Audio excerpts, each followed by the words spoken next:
welcome everyone to today's forum in celebration of our World Breastfeeding Week with the theme Prioritizing Breastfeeding and Trophoblastic Diseases Awareness Week. Ang tema naman ay Kalinga, Kadamay, Katropa.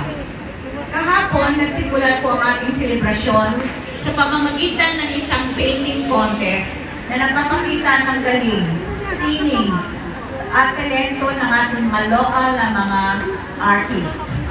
Tunay pong kamangha-mangha ang kanilang likhang sining na nakikita ninyo ngayon sa stage na nagpapahayag ng suporta sa pagpapasuso at pagkalinga sa kakabaihan.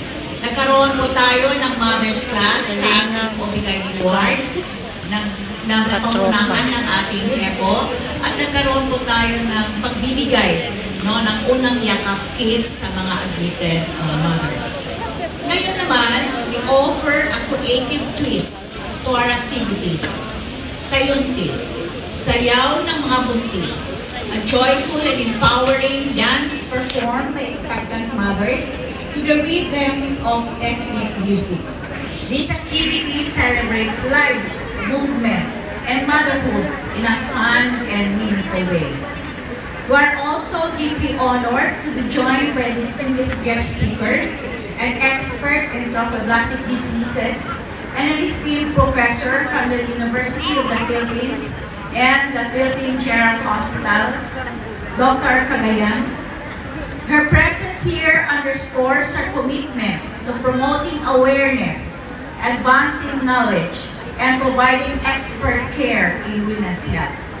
As we celebrate today, we will all be reminded of the importance of supporting our mothers, protecting our children, and standing in solidarity with those affected by rare but serious conditions like trophoblastic diseases. Sa pamamagitan ng tema nating Kalinga, Kadamay, Katropa, we are reminded that every patient needs not only treatment, but also care, companionship, and community.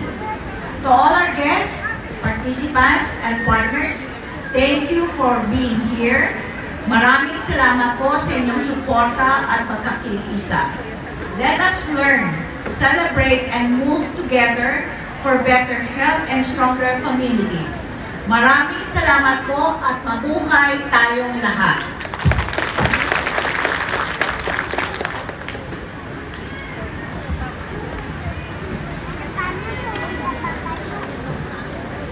Thank you, Doc Lau, for officially opening our Breastfeeding Month celebration and our Trophoblastic Week Awareness celebration.